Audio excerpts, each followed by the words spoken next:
Shalom bagi kita semuanya.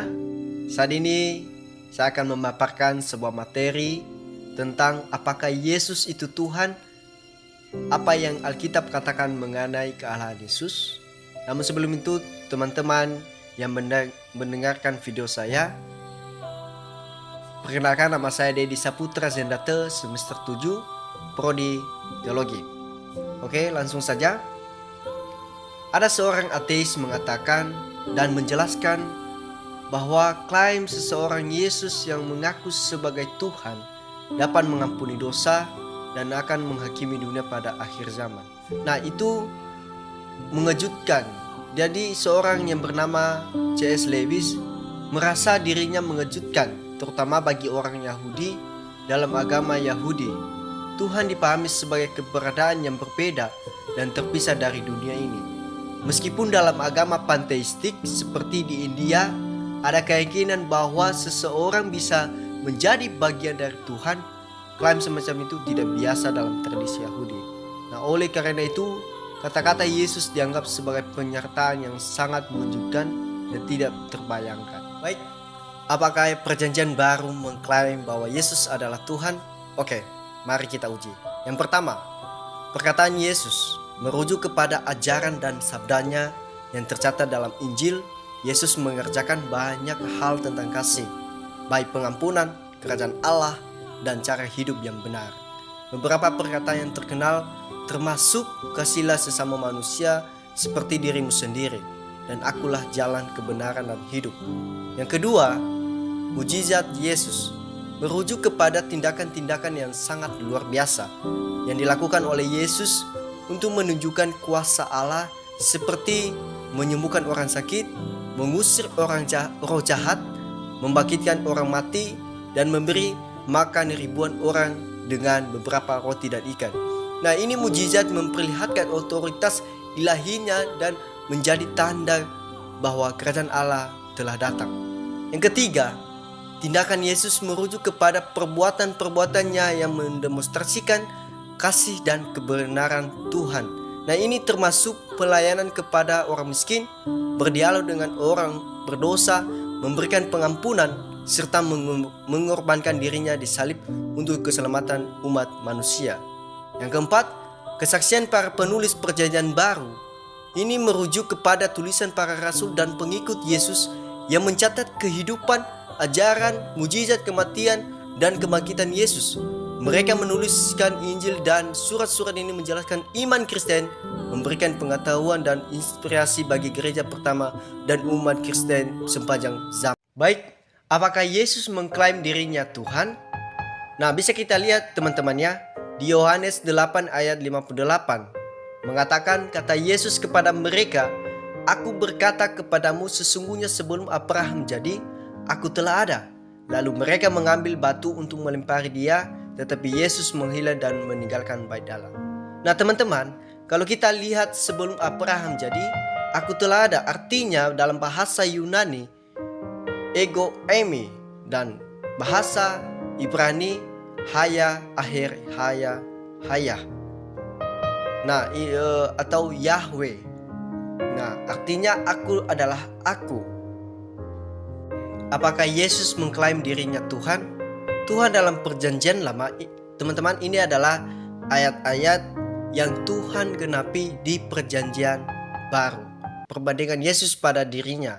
Nah, ini juga ayat-ayat yang sama dan sudah Tuhan genapi di perjanjian baru. Oke? Apakah Yesus mengklaim dirinya Tuhan? Nah, karena itu tadi aku berkata kepadamu bahwa kamu akan mati dalam dosamu, sebab jikalau kamu tidak percaya bahwa akulah dia, kamu akan mati dalam dosamu. Bisa kita lihat di Yohanes 8 ayat 24. Barang siapa telah melihat aku, ia telah melihat Bapa. Bisa kita lihat di Yohanes 14 ayat 9. Nah, Yesus mengatakan, siapapun yang melihat aku, ia juga melihat Bapa. Artinya mereka adalah satu. Aku dan Bapa adalah satu. Bisa kita lihat di Yohanes 10 ayat 30. Yohanes 10 ayat 30. Nah, oleh sebab itu, ya Bapa, permuliakanlah aku padamu sendiri dengan kemuliaan yang kumiliki di hadiratmu sebelum dunia ada. Nah, bisa kita lihat Yohanes 17 ayat 5. Kalau kita bandingkan, aku inilah Tuhan dan itulah namaku, aku tidak akan memberikan kemuliaanku kepada yang lain atau kemasyhuranku kepada patung. Yesaya 42 ayat 8. Bapakku bekerja sampai sekarang, maka aku pun bekerja juga. Apakah Yesus mengklaim dirinya Tuhan? Nah, ateis yang bernama C.S. Lewis beberapa kali mengatakan bahwa kita tidak bisa menganggap Yesus hanya sebagai guru moral yang baik tanpa menerima klaim sebagai Tuhan. Menurutnya ada 3 kemungkinan tentang siapa Yesus. Yang pertama, Yesus adalah Tuhan. Jika Yesus benar-benar mengklaim dirinya sebagai Tuhan, maka kita harus menerima sebagai Tuhan dan menyembahnya. Jadi dia mengatakan kalau memang dia benar-benar Tuhan, dia harus buktikan. Nah, yang kedua, Yesus adalah orang gila jika klaimnya tentang menjadi Tuhan tidak benar dan dia hanya manusia biasa yang mengatakan hal-hal itu, maka Yesus bisa dianggap gila kalau tidak ada orang waras yang mengaku sebagai Tuhan tanpa alasan yang jelas. Jadi dia butuh kejelasan bahwa Yesus adalah Tuhan. Nah, yang ketiga, Yesus adalah penipu. Jika Yesus tahu klaim tidak benar dan tahap mengajarkannya, maka dialah orang penipu yang mencoba menyelesaikan orang. Nah, ateis ini berpendapat bahwa kita harus memilih salah satu dari 3 pilihan ini. Kita tidak bisa hanya mengatakan bahwa Yesus adalah guru moral yang hebat tanpa menerima klaim sebagai hal-hal yang memungkinkan. Jadi kita harus memilih yang ketiga ini. Itu yang dikatakan Lewis, seorang Lewis. Oke, mari kita buktikan lagi mujizat Yesus. Nah, Yesus mendemonstrasikan kuasa terhadap yang pertama, cacat air. Nah, Yesus menyembuhkan seseorang pria yang buta sejak lahir. Ini menunjukkan kuasanya untuk mengatasi masalah fisik yang tidak dapat diubah oleh manusia, termasuk cacat air. Yang kedua, penyakit. Nah, Yesus menyembuhkan berbagai penyakit seperti penyakit kusta, lumpuh, dan gangguan lainnya. Kuasanya atas penyakit menunjukkan bahwa tidak ada kondisi medis yang lebih kuat dari kuasanya. Yang ketiga, alam. Yesus menunjukkan kuasa atas alam dengan menenangkan badai dan berjalan di atas air. Ini menegaskan bahwa dia memiliki kuasa untuk mengendalikan alam semesta. Yang keempat, Yesus mengubah air menjadi anggur. Ini adalah mujizat dan di pernikahan Kana dan mengajarkan bahwa Tuhan menyediakan kebutuhan hidup. Kuasanya meliputi pemeliharaan terhadap kebutuhan materi manusia. Nah, setan atau roh jahat. Nah, Yesus mengusir roh jahat dari orang yang kerasukan dan menyembuhkan perempuan yang terikat roh sakit. Kuasanya atas roh jahat menunjukkan bahwa tidak ada kekuatan iblis yang lebih besar dari kekuatan Tuhan. Apakah Yesus bertindak sebagai Tuhan? Yang pertama, Yesus menerima penyembahan 9 kali dalam Injil. Jadi kalau kita lihat Matius, Markus, Lukas, dan Yohanes, itu adalah kitab Injil yang Yesus katakan dan mau menerima penyembahan sebanyak 9 kali. Tidak ada seorang pun yang mengatakan bahwa saya akan menerima penyembahan engkau. Dan kedua, Yesus mengampuni dosa. Tidak ada seorang pun atau nabi mengatakan bahwa aku mengampuni dosamu. Yang ketiga, Yesus menyuruh untuk berdoa dalam namanya. Nah, teman-teman, tidak ada juga seorang pun yang menyuruh orang untuk berdoa dalam namanya. Hanya Yesus yang berani mengatakan hal demikian. Yang keempat, Yesus tidak berkata beginilah firman Tuhan, tetapi aku berkata. Jadi di perjanjian lama beginilah firman Tuhan, tetapi perjanjian baru aku berkata. Jadi Yesus adalah aku.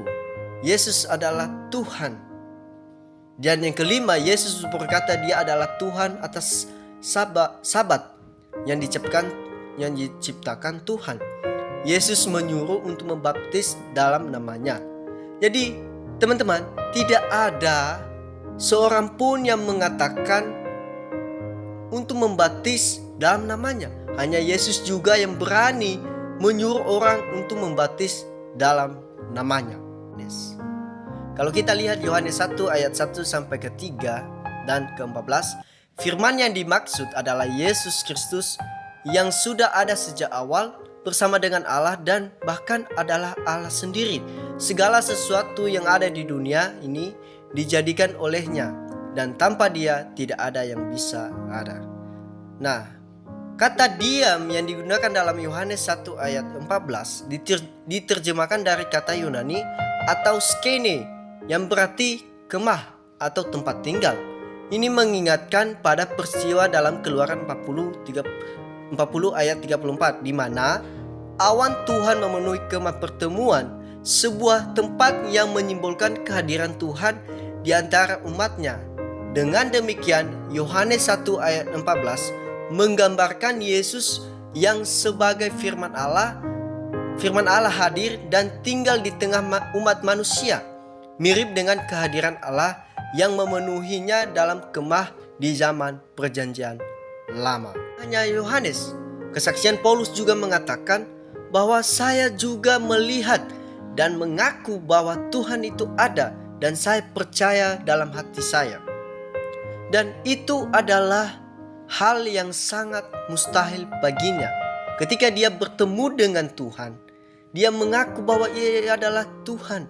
Dia adalah satu-satunya yang bisa menjadi manusia hanya untuk umat supaya diselamatkan.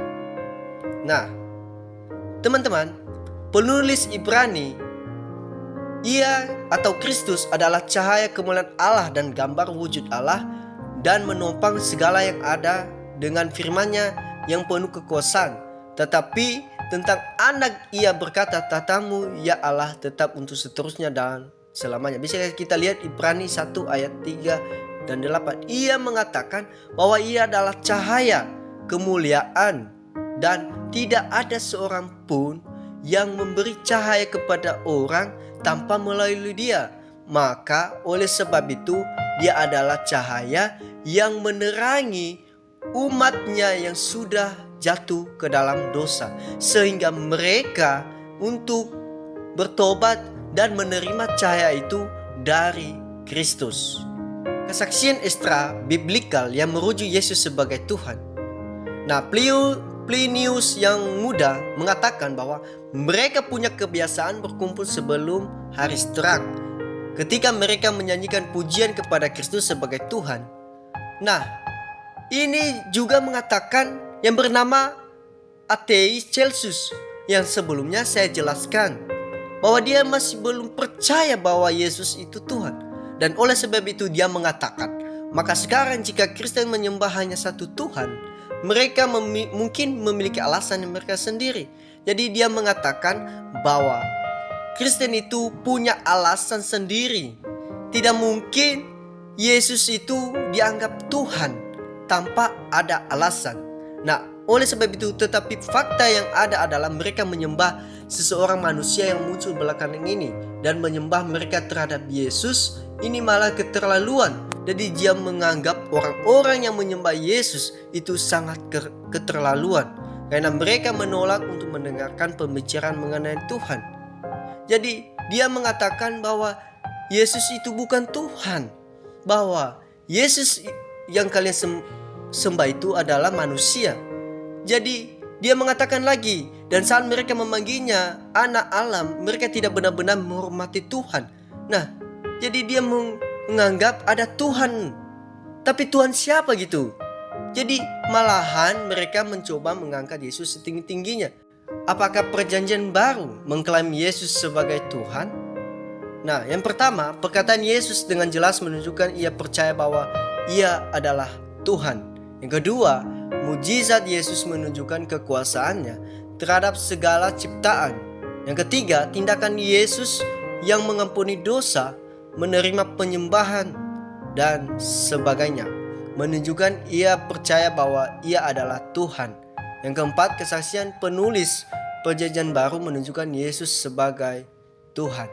Nah, yang keempat ini adalah fakta, sejarah atau dokumen menyampaikan bahwa memang betul bahwa Yesus adalah Tuhan. Yesus adalah benar-benar meyakinkan orang-orang yang masih belum percaya bahwa Dia adalah Tuhan. Menjadi kesimpulan, apakah kesimpulan yang tertinggal? Nah, apakah Yesus dari Nazaret pernah ada?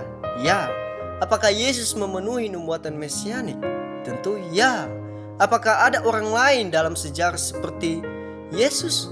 Tentu tidak. Apakah Yesus mengklaim dirinya Tuhan? Ya. Apakah Yesus membuktikan klaim via mukjizat dan kebangkitannya? Ya. Apakah penulis Perjanjian Baru dan lainnya menyaksikan bahwa Yesus adalah Tuhan? Ya. Apa jawabanmu, saudara? Tetapi apa katamu, siapaku ini? Yesus. Matius 16 ayat 15 bisa kita lihat nantinya. Pada saat saya menjelaskan dari awal sampai selesai, ketika saya menjelaskan, semoga teman-teman dan siapapun yang melihat video saya, yang saya paparkan materi ini, bahwa Yesus adalah Tuhan satu-satunya yang turun ke dunia untuk menyelamatkan kita sebagai umatnya, supaya kita diselamatkan, supaya kita mendapatkan pengampunan, supaya kita menjadi anak yang setia dan taat dalam kebenaran firman-Nya. Dan oleh sebab itu, semoga apa yang saya sampaikan ini memberkati kita semua dan memberikan kita jalan yang lebih baik ke depannya. Terima kasih. Tuhan Yesus memberkati kita semua. Shalom.